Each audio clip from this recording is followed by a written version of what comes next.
Got it. What are we doing here, Albert? Do we bring Spencer right on? Do I have to do acknowledgments? Can I do the acknowledgments after Spencer? How do you want to do it, Albert? You're the big boss. You're the big producer. Well, the big guest is here, Spencer Christian. Let's get to Spencer, and then we'll get to the shout outs after that. I love that. I think that was the right decision to make. You know this guy from ABC 7, longtime Good Morning America weather guy. He was, Spencer has had the most magical media career, and he's done everything with it. He's dined with kings and princes.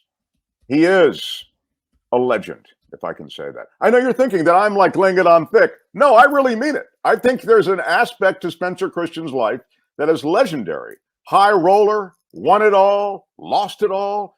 But he's here today for a very serious reason. But we'll still likely have some fun. Please welcome the great Spencer Christian. Yeah. Thank you. Wow. Yeah. What an intro. That's awesome. Well, you know I love you. So are we going to go to Cracker Barrel for dinner?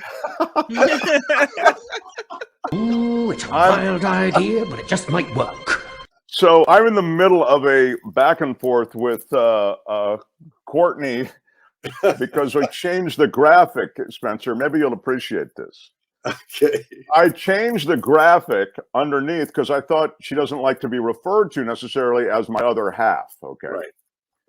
Because I feel like she's more than that. She's, bringing a show, something to the show that she prepares. You saw the tail end of it, I think, this true crime thing, and you're familiar with it, right? This Mark Murray Mystery Monday thing. And she brings it so well. And I felt like to just call her my other half and true crime analyst is to reduce her to like she wouldn't have it if she weren't my other half. Right. Yeah, I get it. She noticed that I took off Mark's other half, and she's angry about the fact that I took that off. So I cannot win. I'm telling you. You cannot win. You cannot win. Yes, I know. I just don't know. I thought I was doing her a favor, and now she's actually angry at me for it. I don't know how. Nothing. How long have you been married now, Spencer Christian? I was married to my first wife for 29 years, and I always like to point out that even though it was amicable, I was not the one who wanted to move on. I've been married to my second wife, my wife Lynn, for 15 years. So altogether, I've been married for 44 years. And the reason then is the point, you know how to do this. Like you wouldn't have made this mistake. You would have checked with her and said, hey, should I change this? Well, but I may have made the same mistake. Thank you. I may very well have made the same mistake. But I want to apologize to Albert. Who am I apologizing to? I'm apologizing to every community. I want to apologize to the Asian community, the Asian American community. Yes, I certainly didn't mean to take away. My bad. I'm sorry. Yeah, sorry. My bad. I'm sorry. Even A. Smith. Spencer, in addition to all the stuff I've talked about, the Good Morning America and that ascendance to this world of real, on top of the media world as you were. You, in your earliest days, grew up under a heavy segregated Jim Crow South. I did. And you can remind us a bit. There's a picture up there now. That's my mom and dad, and I'm the older one standing up there. I was about, let's see, my little brother being held by my dad was probably about 2 at that time. So I was 6. I was 6 and he was 2. As you remember those days, it was heavily segregated to the point that maybe you were sheltered from some of the abuse, some of the invectives that are hurled toward you, the racist ugliness, or did you see it as a kid? How did you digest that? A little bit. That's a great question, Mark, because the answer is a little bit of both. I was sheltered to some extent because I grew up in a rural area. Houses were very far apart, so there was no real sense of, there were no stores or shopping areas, no malls or anything like that. It was only on weekends when we drove to the city, to Richmond, to do our shopping that I was exposed to, the signs that said, whites only and colored only, and the facilities that were there for blacks, the water fountains, the restrooms, all those things were always left in a state of disrepair by the merchants, And then we're talking big time merchants like Sears and J.C. Penney and all that. And the facilities for whites were always shiny and new and well maintained. But when we got back home to our little rural, oasis, my parents gave us so much love and affection that we felt kind of sheltered from the harsh realities of racism that was in your face every day when you had to go out into a mixed environment. What kind of work did your dad do? My dad was a laborer, physical laborer. He worked in the Newport News shipbuilding company. Newport News, Virginia. It's about a 1 hour drive east of this little rural town, Charles City, where I grew up. And he did heavy, worked with heavy equipment, did heavy lifting. The title of his job was chipper. And what he did was he worked as a builder on these nuclear powered submarines and aircraft carriers. Back in the days when I was a kid, my dad was working for the shipyard.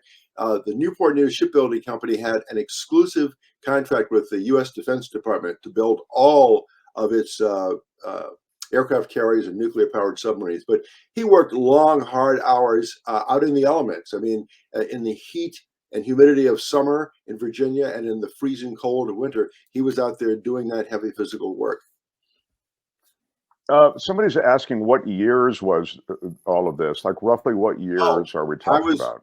Yeah, I was born in 1947, and the Civil Rights Bill wasn't passed until the one in 1964 when I was 17. The Voting Rights Act was signed into law in 1965 when I turned 18, the year I graduated from high school. So my entire childhood and a few of the years leading into my adult life were spent living under Jim Crow segregation, because even after these landmark pieces of legislation became law, they weren't widely enforced until after 1970. So I was 21, 22, almost 23 years old by the time all of those vestiges of all those visible signs of segregation came down. And that's such an important point to be made, because what we're seeing is the vestiges of those attitudes. And I hope it's just vestiges. I would suggest maybe there's an undercurrent of those attitudes that birthed the Jim Crow South, the segregation, the view of a race that shouldn't participate in the rest of the culture. Those attitudes persist, but they manifest in different ways now. I wonder if you could give me your perspective on that.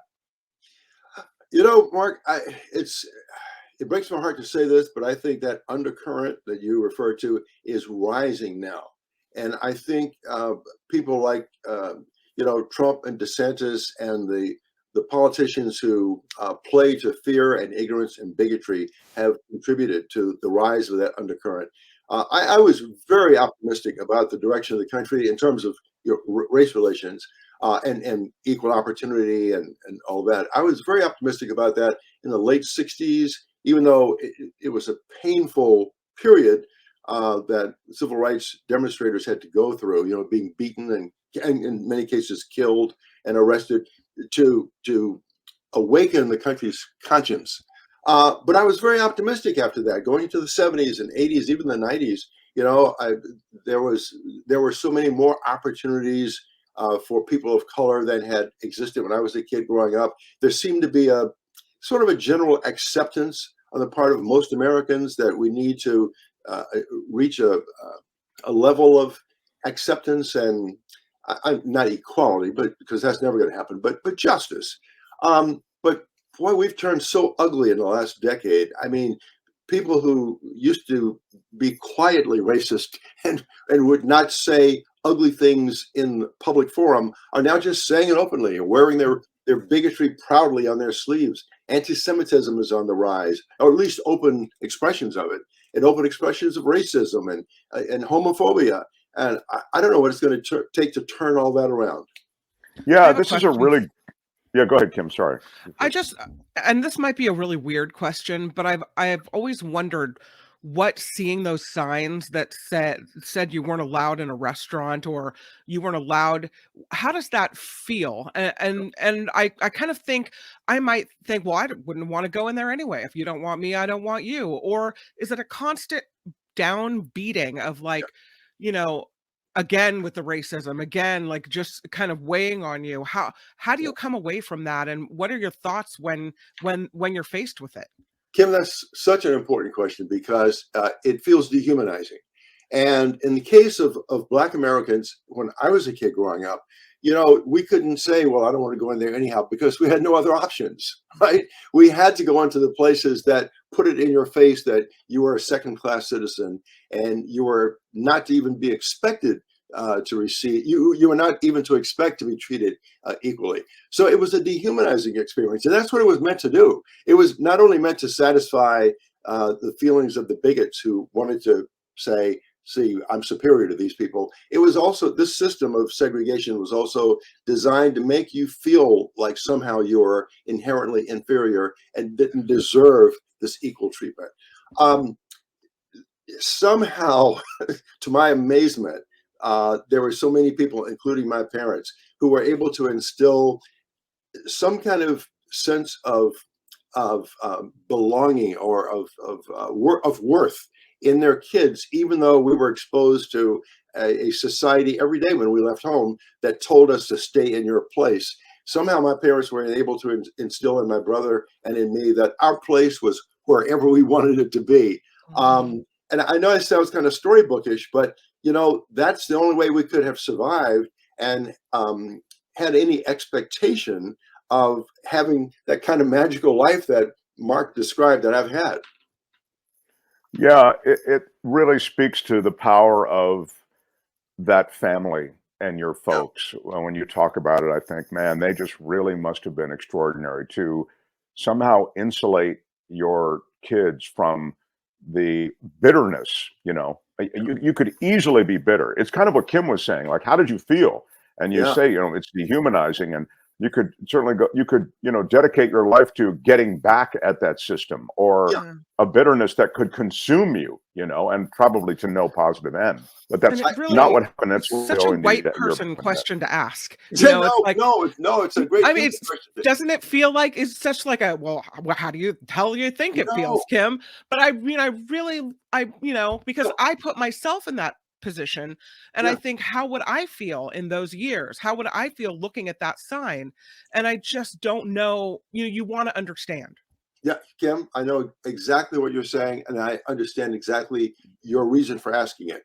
And it's not, I wish it was more white people would ask that question. Yeah. More people who have not had my experience would ask that question, because you want to know how I felt growing up.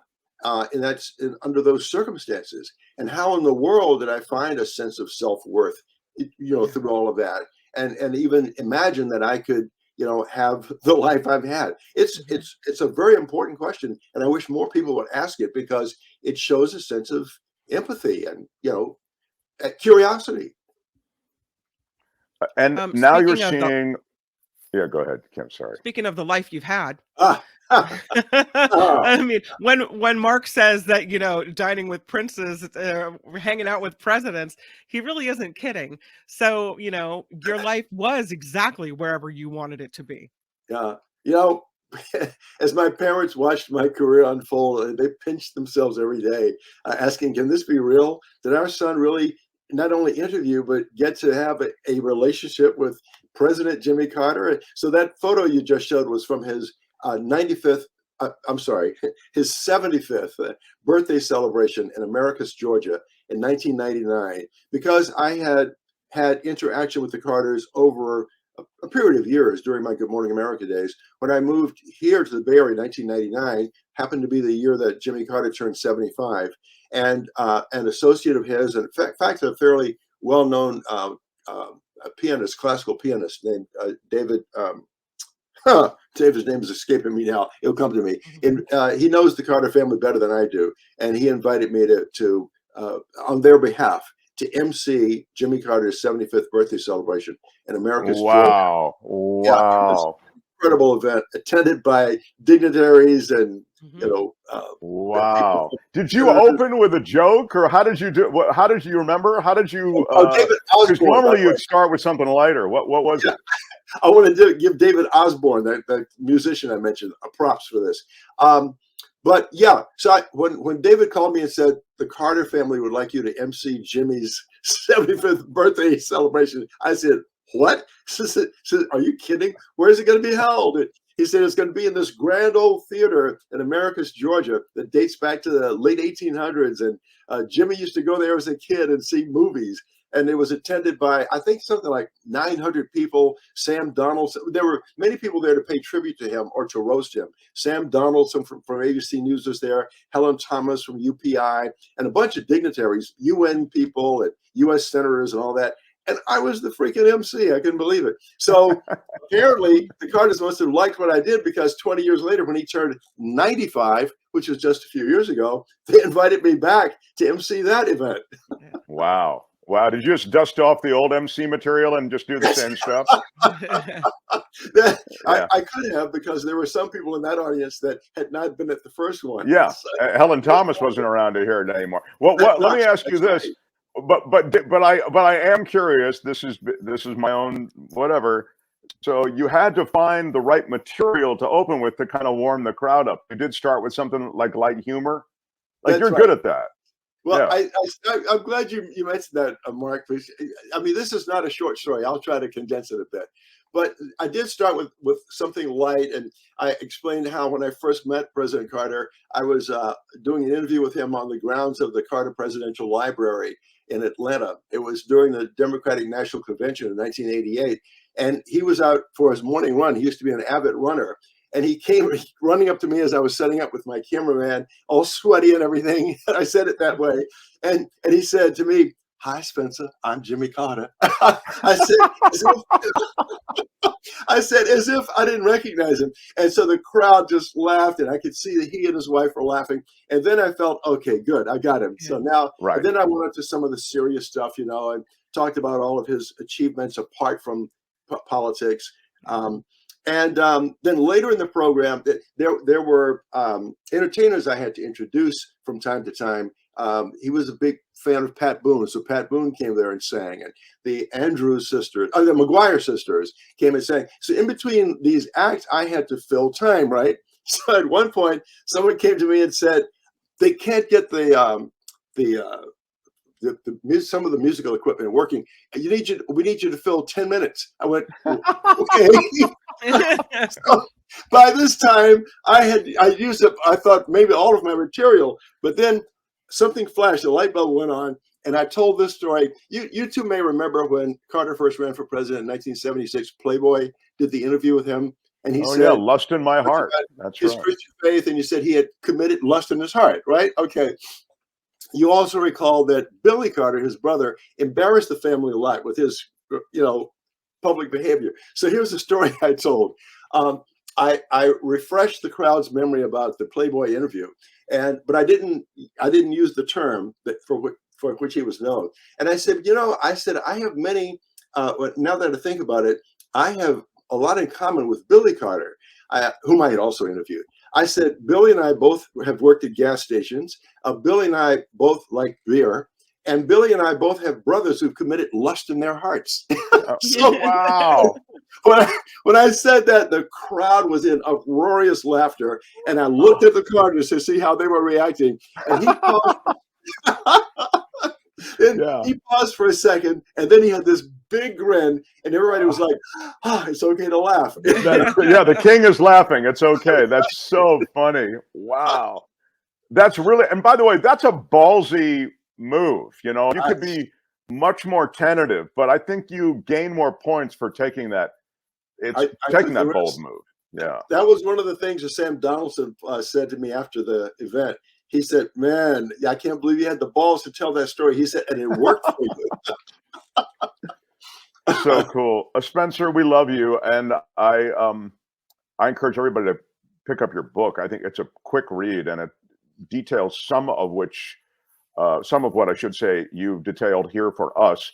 I think it's called You Bet Your Life. Is that it? Yeah, You Bet Your Life is the title. And the subtitle is How I Survived Jim Crow Racism, Hurricane Chasing, of which I've done a lot, and gambling. And you know that story.